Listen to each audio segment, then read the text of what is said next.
Hi everyone, welcome back to our channel. ఈరోజు మీకు నేను ఒక చిన్న స్ప్రింగ్ బూట్ అప్లికేషన్ ప్రాజెక్ట్ని కంటైనర్స్ యూజ్ చేసుకుని ఎలా రన్ చేయొచ్చు అనేది ఒకసారి ఎక్స్ప్లెయిన్ చేస్తాను. అట్ ద సేమ్ టైం మనము డాకర్ అనే ప్లాట్ఫామ్ ఉండగా కంటైనర్స్కి కుబర్నెటిస్ మనకి ఎందుకు అవసరం వస్తుంది అనేది కూడా ఎక్స్ప్లెయిన్ చేయడానికి ట్రై చేస్తాను. Okay, let me show you the project first. ఇది గిట్హబ్లో ఉన్న ఒక స్ప్రింగ్ బూట్ అప్లికేషన్ ప్రాజెక్టు. నేను దీన్ని ఫోర్క్ చేసుకున్నాను. పెట్ క్లినిక్ అనే ప్రాజెక్ట్ని, అప్లికేషన్ ప్రాజెక్ట్ని నా గిట్హబ్కి నేను ఫోర్క్ చేసుకున్నాను. అక్కడ నుంచి నా లోకల్ సిస్టమ్కి నేను క్లోన్ చేసుకొని ఆ ప్రాజెక్ట్ని అయితే క్లోన్ చేసుకున్నాను. ఇప్పుడు నేను ప్రాజెక్ట్ డైరెక్టరీలో ఉన్నాను. ఇది ఆ ప్రాజెక్ట్లో ఉన్న ఫైల్స్. ఇక్కడ ఒక డాకర్ ఫైల్ అయితే క్రియేట్ చేశాను. Let me show you the Docker file. ఇది ఒక multi stage Docker file create చేశాను. రెండే స్టెప్స్. మనము ఒక ఆర్టిఫాక్ట్ని బిల్డ్ చేస్తాము సోర్స్ కోడ్ని యూజ్ చేసుకొని. ఆ ఆర్టిఫాక్ట్ని బిల్డ్ చేసిన తర్వాత అప్లికేషన్ రన్ చేయడానికి ఇంకొక ఇమేజ్ యూజ్ చేస్తాము. ఇక్కడ ఒక JDK light weight image use చేసుకొని దానికి ఒక ఎంట్రీ పాయింట్ సెట్ చేస్తున్నాం. వన్స్ బిల్డ్ స్టేజ్లో ఉన్న ఆర్టిఫాక్ట్ని ఇక్కడ కాపీ చేసుకొని దానికి ఎంట్రీ పాయింట్ సెట్ చేస్తున్నాం. ఎందుకంటే అప్లికేషన్ కంటైనర్ రన్ అయినప్పుడు ఆటోమేటిక్గా అది రన్ చేయడానికి కావాల్సిన ఎంట్రీ పాయింట్ అయితే ఇక్కడ సెట్ చేస్తాం. ఓకే, సో ఈ డాకర్ ఫైల్ యూజ్ చేసుకొని మనము ఒక కంటైనర్ ఇమేజ్ని అయితే క్రియేట్ చేద్దాము. ఓకే, నేను నా డాకర్ హబ్ ఐడిని యూజ్ చేసుకుంటున్నాను. ఇక్కడ స్ప్రింగ్ యాప్, దీనికి నేను వర్షన్ 0.0 అని ఇస్తున్నాను. సో లోకల్లో ఉన్న డాకర్ ఫైల్ బేస్ చేసుకొని, so it will create the image already. Okay, నేను ప్రీవియస్గా రన్ చేసాను కాబట్టి ఆల్రెడీ డిపెండెన్సీస్ అన్నీ లోకల్లో ఉన్నాయి కాబట్టి ఇది ఎక్కువ టైం తీసుకోలేదు. Okay, let me show you the images, Docker images.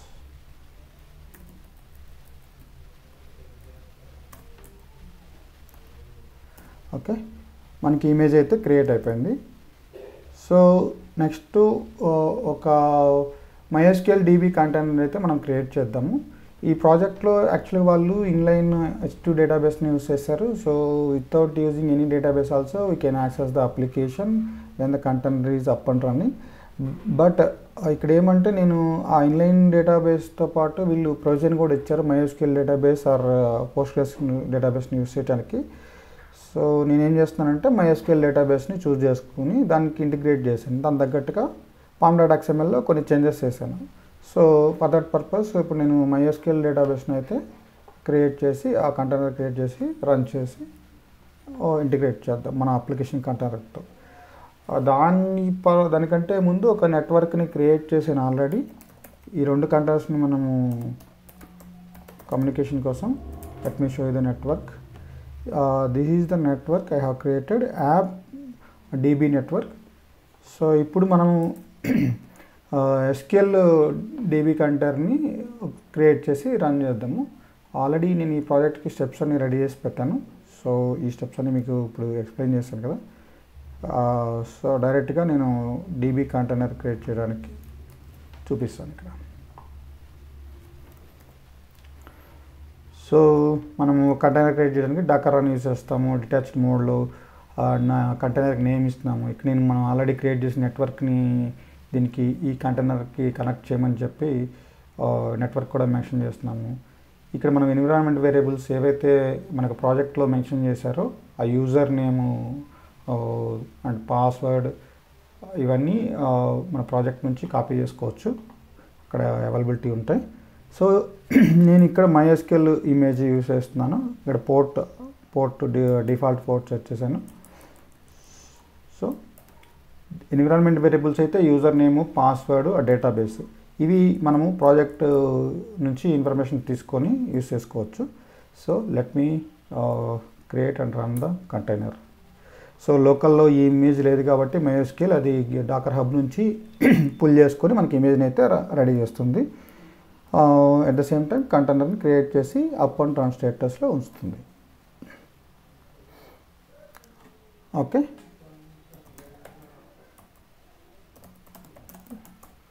చూసారా మనకి MySQL DB కంటైనర్ అయితే అప్ స్టేట్లోకి వచ్చేసింది. ఇప్పుడు మనం ఈ కంటైనర్లోకి MySQL డేటాబేస్లోకి మనము ప్రాజెక్ట్లో ఉన్న డేటాబేస్ స్కీమాని కాపీ చేసుకోవాలన్నమాట. దానికోసం కూడా నేను స్టెప్స్ అయితే క్రియేట్ చేసి పెట్టాను. మన అప్లికేషన్ కంటైనర్ రన్ చేసే ముందు ఒకసారి అది కూడా రెడీ చేద్దాము. సో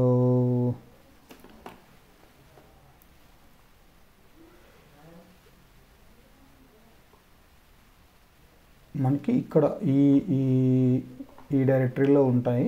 సో నేను అవన్నీ మీకు ఒకసారి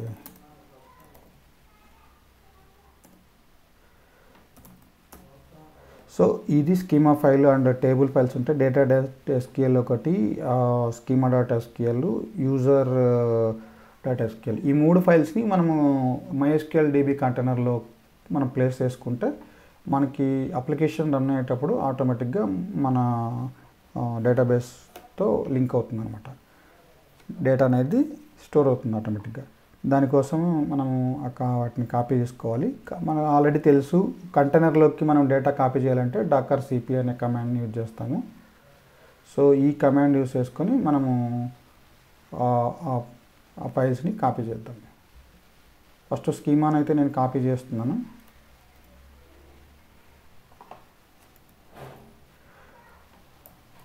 సో ఇది పాత్ cp కమాండ్. తర్వాత మనము ఫైల్ పాత్ అనమాట. మన లోకల్ హోస్ట్ అంటే మన హోస్ట్లో ఆ ఫైల్ ఎక్కడ ఉందో ఆ మొత్తం కంప్లీట్ పాత్ ఇస్తున్నాను.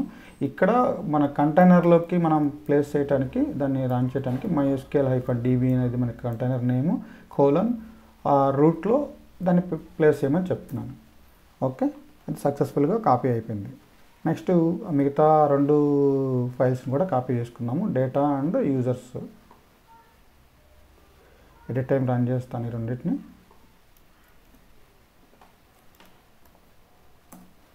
సో మొత్తం 3 ఫైల్స్ మనకి కాపీ అయిపోయినాయి కంటైనర్లకి.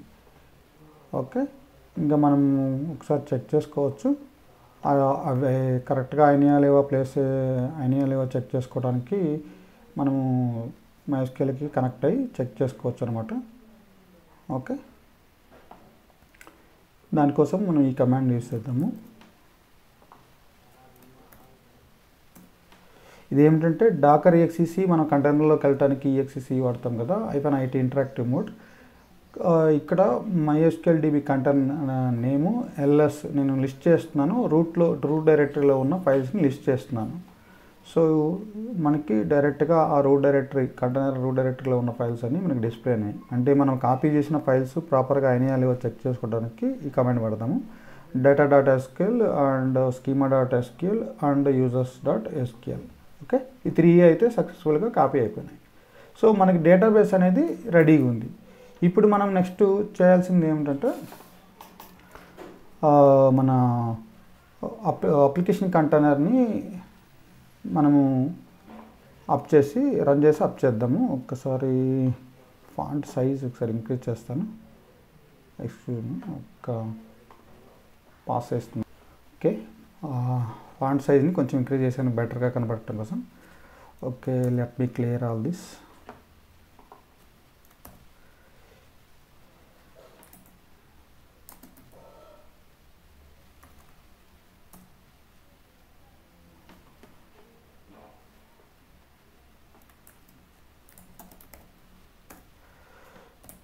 సో ఇప్పుడు మనకి డాకర్ ఇమేజెస్ 2 ఉన్నాయి. డాకర్ కంటైనర్, SQL కంటైనర్ రెడీగా ఉంది. నెక్స్ట్ మనము అప్లికేషన్ కంటైనర్ని క్రియేట్ చేయాలి. సో దానికోసం మనం ఈ కమాండ్ యూజ్ చేసుకుందాము. ఆల్రెడీ నేను టెస్ట్ చేసి పెట్టాను. Let me show you. ఇక్కడ ఏం లేదు, మనం డాకర్ రన్ కమాండ్ తెలుసు ఆల్రెడీ. డిటాచ్ మోడ్లో నేమ్ ఇచ్చాను, అప్లికేషన్ కంటైనర్ నేము స్ప్రింగ్ పెట్ క్లినిక్ యాప్ అని. దానికి మనం డేటాబేస్తో కనెక్టివిటీ కోసము డేటాబేస్ యూఆర్ఎల్కి మనం SQL URL కదా, దీన్ని నేను application.properties ఫైల్ ఉంటుంది దాంట్లోంచి తీసుకున్నాను. ఇక్కడ కంటైనర్ నేమ్ యాడ్ చేసాను, దానికి పోర్ట్ నెంబర్, ఇది డేటాబేస్ నేమ్, ఇది పెట్ క్లినిక్ అనేది. సో దాంతోపాటు యూజర్ నేమ్, పాస్వర్డ్ని మనం ఇక్కడ యూజ్ చేస్తున్నాం. ఇక్కడ మనం నెట్వర్క్తో దీన్ని యాడ్ చేస్తున్నాము. పోర్ట్ నెంబర్ 8080 మెన్షన్ చేస్తున్నాను. ఇక్కడ ఇమేజ్ని నేను యూస్ చేస్తున్నాను. ఓకే, లెట్ మీ ఇదంతా కమాండ్.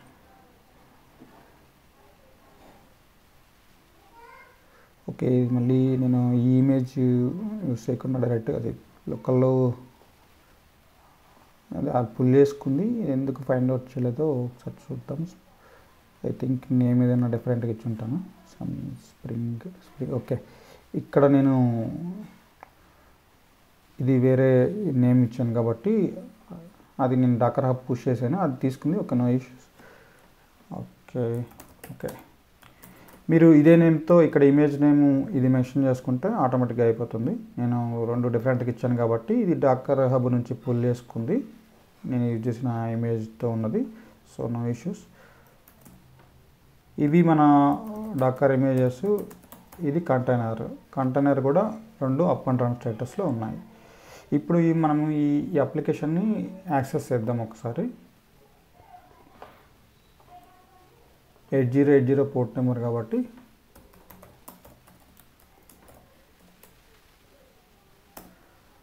ఓకే, మన అప్లికేషన్ అయితే మనం యాక్సెస్ చేయగలుగుతున్నాం. చూసారు కదా, ఇందులో ఒక 2-3 పేజెస్ ఉంటాయి అంతే. హోమ్ పేజ్ ఇది find owners page and better page. ఇది ఎర్రర్స్, సంథింగ్ ఎర్రర్స్ ఉంటే ఎర్రర్స్. ఇక్కడ ఫైండ్ ఓనర్స్ అంటే మనము ఆల్రెడీ డిఫాల్ట్ ఇక్కడ మనకి డేటాబేస్తో ఇది ఇంటిగ్రేట్ అవ్వలేదు తెలుస్తుంది. ఎందుకంటే ఫైండ్ ఓనర్స్ అంటే ఆటోమేటిక్గా అది ఇంటిగ్రేట్ అవ్వాలి. సో ఇది అవ్వలేదు. సరే, let me check what happen. Okay, మనం ఇప్పుడు ఆ డేటాని లోడ్ చేయాలి. సో డేటాబేస్లోకి ఇక్కడ ఇప్పుడు మనకి అప్లికేషన్ డేటా ఏం రాలేదు కదా. సో దానికోసం మనము ఆ ప్రాజెక్ట్లో వాళ్ళు ఏవైతే డిఫాల్ట్ యూజర్స్ డీటెయిల్స్ అన్నీ ఆ స్కీమాలో కొన్ని మెన్షన్ చేశారో అవి మనం యాడ్ చేయడానికి మనము ఈ 2 కమాండ్స్ వాడాలి. బిఫోర్ దట్ మనము కంటైనర్లోకి షెల్లోకి వెళ్ళాలి కాబట్టి ఇది మనం డాకర్ exe కమాండ్ తీసుకొని షెల్లోకి అయితే ఎంటర్ అవుతాం. ఓకే, ఇప్పుడు డీబీ కంటైనర్ షెల్లో మనం ఉన్నాము. ఇప్పుడు ఆ స్కీమాను, ఆ యూజర్స్ డేటాను రెండింటిని లోడ్ చేయడానికి మనం ఈ కమాండ్స్ని వాడాలన్నమాట. ఏం లేదు, ఇక్కడ MySQL అనేది MySQL షెల్. ఇది యూజర్ నేమ్, ఇక్కడ యూజర్ నేమ్ పాస్ చేస్తున్నాను.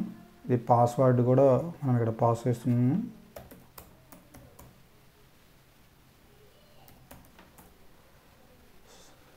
సో పాస్వర్డ్ రాంగ్ ఇచ్చినట్టున్నాను. Let me check. CLIMIC. Okay,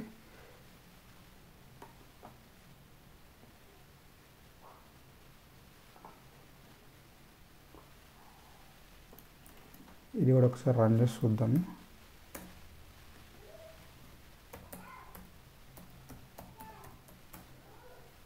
okay, ఈ 2 మనకి లోడ్ అయి ఉంటాయి. ఇప్పుడు ఒకసారి మనం ఒకసారి చెక్ చేసుకుందాము కరెక్ట్గా ప్రాపర్గా అయినా లేవో. బిఫోర్ దట్ మనం ఇంకొక యూజర్ని కూడా క్రియేట్ చేసుకోవచ్చు. దానికి సేమ్ మనం రూట్ యూజర్ని యూజ్ చేసుకొని యూజర్ని క్రియేట్ అయితే చేసుకోవచ్చు. ఇక్కడ MySQL అనేది షెల్ -u రూట్. ఇక్కడ పాస్వర్డ్ వచ్చి కూడా రూటే యాక్చువల్గా వాళ్ళు మెన్షన్ చేసింది. సో నేను MySQL షెల్లోకి అయితే వచ్చాను. ఇక్కడ నేను ఒక యూజర్ డిఫైన్డ్ ఒక యూజర్ని అయితే అంటే మనం ఒక యూజర్ని క్రియేట్ చేసుకుంటున్నాము. సో దానికోసము మన create user, SQL create user, ఇది యూజర్ నేము అది మెన్షన్ చేస్తున్నాము. ఐడెంటిటీ బై అండ్ ఇది పాస్వర్డ్ సంథింగ్, ఇంకా అది పాస్వర్డ్ మనం మార్చుకోవచ్చు ఫర్దర్గా. సో ప్రివిలేజెస్ అయితే ఇస్తున్నాను నేను. అంటే ఫర్దర్గా ఈ యూజర్తో మనం లాగిన్ అయ్యి యాక్టివిటీస్ చేసుకోవడానికి అనమాట. వాళ్ళు డిఫాల్ట్ యూజర్ పెట్ క్లినిక్ అని ఇచ్చారు కదా, దానికి బదులు మన యూజర్ అయితే మనం లాగిన్ అవ్వడానికి అనమాట. ఒకసారి ఏ డేటాబేసెస్ ఇవన్నీ ఉన్నాయేమో చూద్దాము. సో డేటాబేసెస్, సో మనకి ఇది పెట్ క్లినిక్ డేటాబేస్ అయితే ఇందులో ఆల్రెడీ ఉంది. సో మనం దాన్ని యూస్ చేసుకొని దాంట్లో ఏ టేబుల్స్ ఉన్నాయో ఒకసారి చెక్ చేద్దాం. సో సో డేటాబేస్ అయితే చేంజ్ అయింది. ఇక్కడ మనం ఏ టేబుల్స్ అని ఒకసారి చూడటానికి షో టేబుల్స్ అని యూస్ చేస్తే టేబుల్స్ ఏమున్నాయో వస్తాయి. ఇక్కడ మనం చెక్ చేసుకోవచ్చు మనకి డేటా లోడ్ అయిందో లేదో. మనం స్కీమా నుంచి కాపీ చేసాం కదా, సెలెక్ట్ స్టార్ ఫ్రమ్, ఇప్పుడు ఓనర్స్ ఉంది, ఓనర్స్లో ఆల్రెడీ డిఫాల్ట్ డేటా ఉందో లేదో చెక్ చేసుకోవచ్చు. సో సక్సెస్ఫుల్గా డేటా అయితే కాపీ అయింది. చూసారా, ఇది వాళ్ళ ప్రాజెక్ట్లో వాళ్ళు మెన్షన్ చేసిన డేటా అనమాట. ఇంతకుముందు మనకి ఇన్ఫర్మేషన్ లేదు, ఇప్పుడు మనము ఆ స్కీమాను డేటాను లోడ్ చేసాం కాబట్టి మనకి ఆటోమేటిక్గా వచ్చింది. ఇక్కడ కూడా మనం కూడా ఒకసారి చెక్ చేద్దాం. మనము ఎప్పుడైతే డేటాను అయితే డేటాబేస్లోకి లోడ్ చేసామో టేబుల్స్లోకి ఆటోమేటిక్గా డేటా అయితే వచ్చింది. ఓకే, ఇక్కడ మనం కొత్త ఓనర్ని కూడా యాడ్ చేసుకోవచ్చు. నేను ఆల్రెడీ టెస్ట్ చేశాను. సో ఇప్పుడు మనం ఇక్కడ చూసుకున్నా కూడా మరొకసారి రన్ చేస్తే అక్కడ నేను యాడ్ చేసిన యూజర్ అయితే ఆటోమేటిక్గా యాడ్ అయిపోయి ఉంటాడు.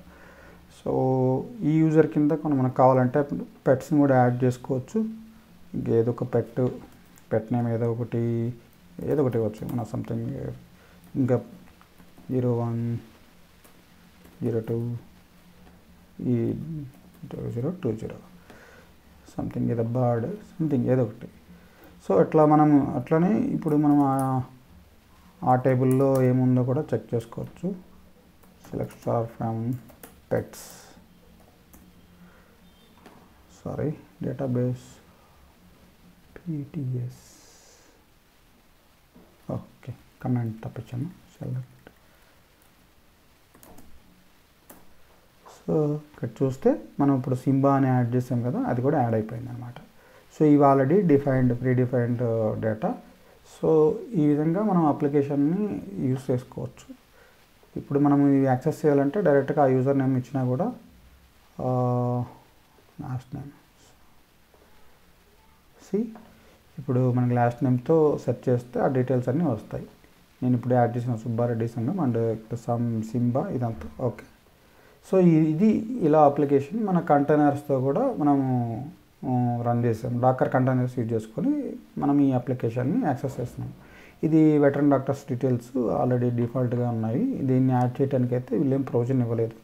సో ఇక్కడ ఇంక ఎర్రర్కి సంబంధించి ఇంకేమన్నా మనం ఇంకా ప్రాజెక్ట్ని మనం ఎన్హాన్స్ చేసుకోవచ్చు అనమాట.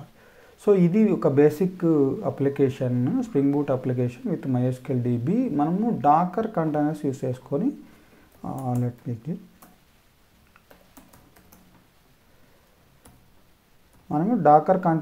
యూస్ చేసుకొని ఈ ప్రాజెక్ట్ని మనము ఎగ్జిక్యూట్ చేసాము.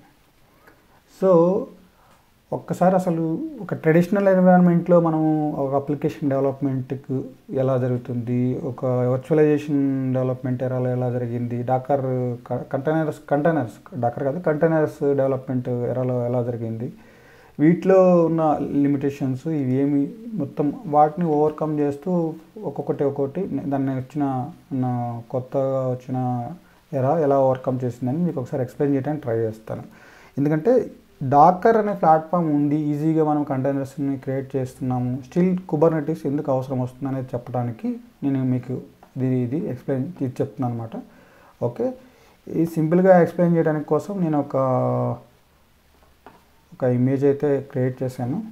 ఇప్పుడు మనం ఏదైతే అప్లికేషన్ రన్ చేసామో ఆ అప్లికేషన్ని ఒక ఇమేజ్ ఫార్మాట్లో నేను ఒక డయాగ్రామ్ రెడీ చేశాను. మనం ఒక పెట్ క్లినిక్ అప్లికేషన్ డెవలప్ చేసాము.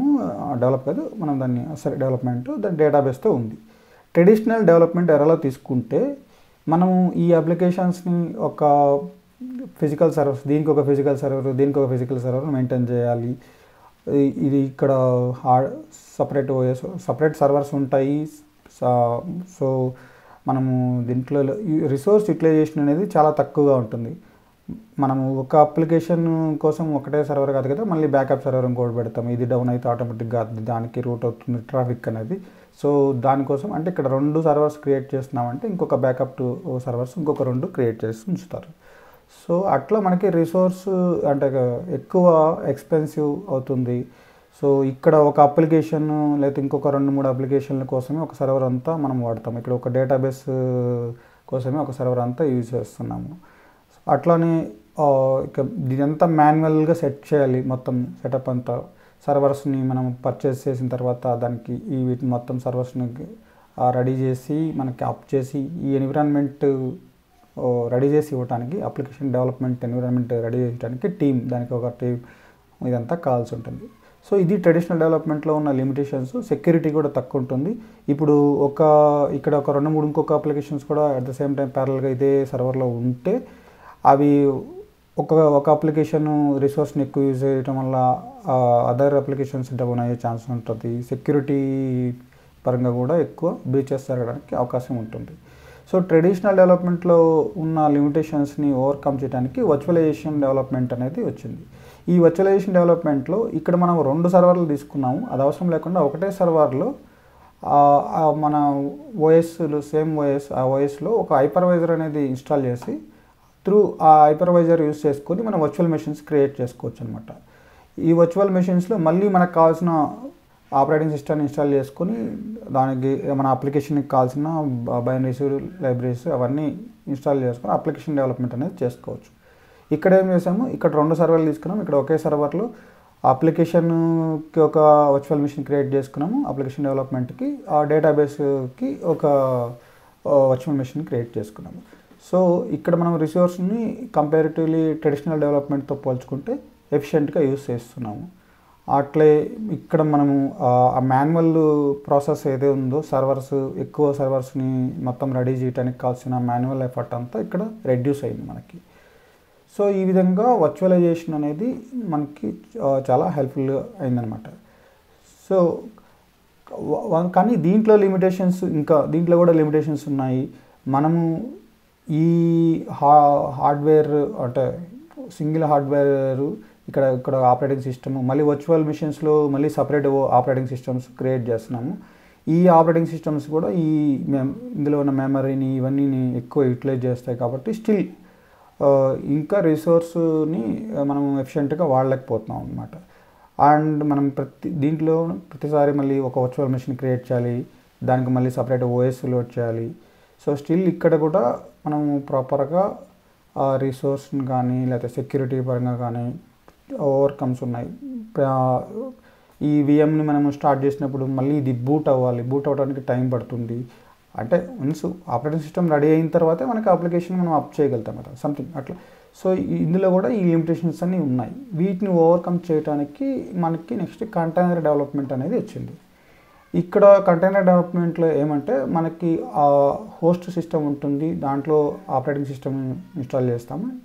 ఇక్కడ మనకి హైపర్వైజర్ బదులు కంటైనర్ రన్ టైమ్ ఇంటర్ఫేస్ అనే ఒక ఉంటుంది. ఈ container run time interface use చేసుకొని మనము కంటైనర్స్ని ఆ ఇమేజెస్ని బిల్డ్ చేసుకొని దాని త్రూ కంటైనర్స్ క్రియేట్ చేయొచ్చు. ఒక కంటైనర్ అంటే ఏమంటే ఒక ప్యాకేజ్, మన అప్లికేషన్ మొత్తం ఒక ప్యాక్ లాగా, అంటే మొత్తం కంప్లీట్గా ఒక కావాల్సిన నెసరీ ఇంగ్రీడియంట్స్ అనమాట, బైనరీస్, లైబ్రరీస్, ఆ అప్లికేషన్ రన్ అవ్వడానికి కావాల్సిన మొత్తము థింగ్స్ అన్నీ మనం ఒక ప్యాకేజ్ కింద రెడీ చేస్తాము.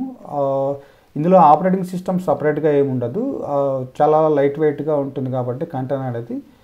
సో ఈ ఆపరేటింగ్ సిస్టంలో కూడా దానికి కావాల్సిన కొన్ని పోర్షన్ యూస్ చేసుకుంటుంది.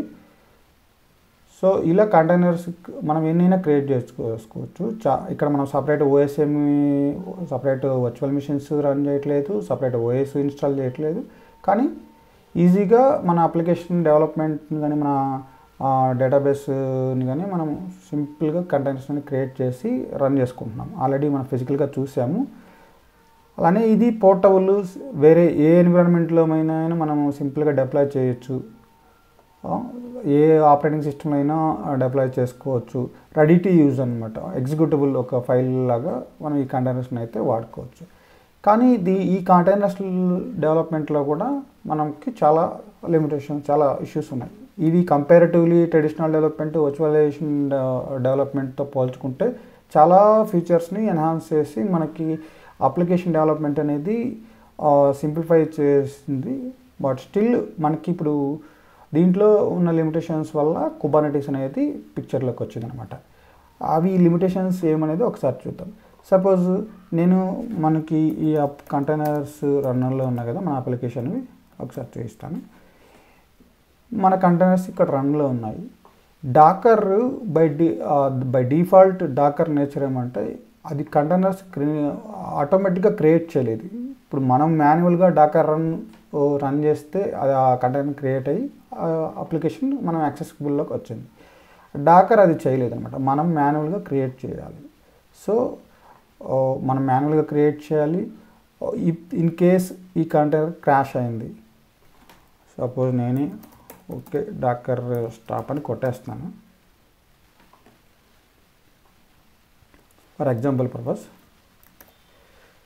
కంటైనర్ క్రాష్ అయింది అనుకున్నాను, మనం ఇప్పుడు అప్లికేషన్ అనేది మనం యాక్సెస్ చేయలేము. సో మా కంటైనర్ క్రాష్ అయింది, అప్లికేషన్ పోయింది. బై డిఫాల్ట్ ఇంకా అది డాకర్ ఆటోమేటిక్గా దీన్ని మళ్ళీ అప్ చేయలేదు, మళ్ళీ మనం మాన్యువల్గా స్టార్ట్ చేసుకుంటే తప్ప అప్లికేషన్ అనేది మనకి యాక్సెస్లో రాదు. సో ఇది ఒక మైనస్ అనమాట. డాకర్లో ఆటో హీలింగ్ అయితే ఉండదు. ఆటోమేటిక్గా కంటైనర్ క్రాష్ అయినప్పుడు దానికి మళ్ళీ మనకు అప్ చేసి ఆ అప్లికేషన్ లైవ్లో ఉంచే ప్రొవిజన్ డాకర్లో లేదు. ఇంకొకటి, మనం ఇది ఒక చిన్న అప్లికేషన్ కాబట్టి ఒక సింపుల్గా 1-2 కంటైనర్స్ క్రియేట్ చేసుకున్నాం, కానీ మనకి రియల్ టైంలో నెంబర్ ఆఫ్ కంటైనర్స్ ఉంటాయి. మనము వీటన్నిటిని మేనేజ్ చేయడానికి ఏ ప్రొవిజన్ మనకు డాకర్లో లేదు. మనం మాన్యువల్గా అన్నిటినీ చెక్ చేసుకుంటూ అప్ అండ్ రన్నింగ్లో ఉన్నాయా లేవా, ఎంత మెమరీ యూటిలైజేషన్ ఉంది, ఎవ్రీథింగ్ మనము మాన్యువల్గా చేయాల్సింది అనమాట. ఈ నెట్వర్క్ సెట్ చేయటప్పుడు ఈ రెండు కమ్యూనికేట్ చేసుకోవడానికి మనం ఒక నెట్వర్క్ క్రియేట్ చేసాము. ఇవన్నీ కాంప్లెక్స్ థింగ్స్. మాన్యువల్ ఇంటర్వెన్షన్ ఎక్కువ ఉంటుంది డాకర్లో. సో వాల్యూమ్స్, ఇప్పుడు ఈ డేటా ఇక్కడ మనం క్రియేట్ చేసిన ఆ డేటా వాల్యూమ్స్ లేవు కాబట్టి అప్లికేషన్ క్లోజ్ చేసినప్పుడు ఆటోమేటిక్గా మొత్తం డేటా వెళ్ళిపోతుంది. అలా కాకుండా మనకి బ్యాకప్ డేటా అంతా ఉండాలి అంటే మనం మళ్ళీ దీనికి వాల్యూమ్స్ని యాడ్ చేసుకోవాలి. సో ఇది ఎవ్రీథింగ్ మాన్యువల్గా చేయాల్సి ఉంటుంది. సో ఇంకొకటి, మనం స్కేల్ చేయాలి అప్లికేషన్ని. మన ఈ అప్లికేషన్ కంటైనర్కి ఒక పర్టికులర్ లిమిట్ ఆఫ్ ట్రాఫిక్ని మాత్రం యాక్సెస్ చేసే కెపాసిటీ ఉంది. మన అప్లికేషన్స్కి ఓవర్ ద పీరియడ్ ఎక్కువ ట్రాఫిక్ పెరిగింది. దీన్ని ఇచ్చేయటానికి ఆ లోడ్ని మనము ఇంకా ఇంక్రీజ్ చేయడానికి మరి ఇంకో 2-3 కంటైనర్స్ని మనం యాడ్ చేయాలి. సేమ్ కంటైనర్స్ని క్రియేట్ చేసి దాన్ని ఆ లోడ్ బ్యాలెన్సర్స్ యూజ్ చేసుకొని దాన్ని డైవర్ట్ చేయాలి ట్రాఫిక్ని బేస్డ్ ఆన్ అవైలబుల్ రిసోర్స్ని బట్టి. కానీ ఇది డాకర్ అలా చేయలేదన్నమాట. ఇన్బిల్ట్ లోడ్ బ్యాలెన్సర్స్ ఏమి ఉండవు. మనం మళ్ళీ సపరేట్గా external load balancer third party అట్లా యూస్ చేసుకొని మనము చేయాల్సి ఉంటుంది. సో ఇలా చాలా లిమిటేషన్స్ ఉన్నాయి. దాని వలన కుబర్నెటిస్ అనేది మనకి అవసరం అన్నమాట. దీని గురించి మొత్తం ఈ కాన్సెప్ట్ అంతా గురించి నేను ఒక బ్లాగ్ లాగా రెడీ చేశాను.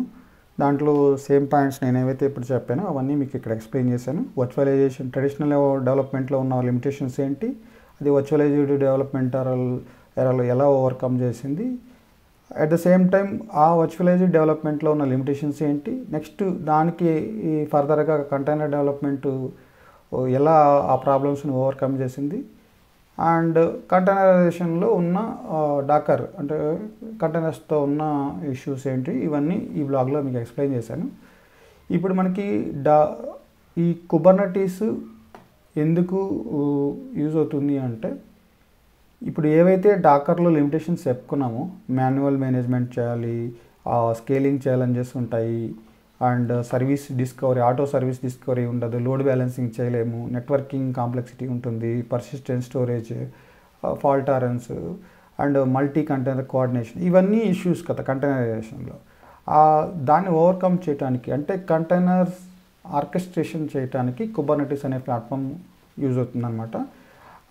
ఇది పెద్ద కాంప్లెక్స్ ప్రాజెక్ట్స్ని కూడా మనము సింపుల్గా హ్యాండిల్ చేయడానికి కుబర్నెటిస్ యూస్ఫుల్గా ఉంటుంది. దీంట్లో ఆర్కెస్ట్రేషన్ మొత్తం లార్జ్ నెంబర్ ఆఫ్ కంటైనర్స్ని అక్రాస్ మల్టిపుల్ హోస్ట్లను మనం మేనేజ్ చేసుకోవచ్చు, ఆటోమేషన్ అన్నమాట.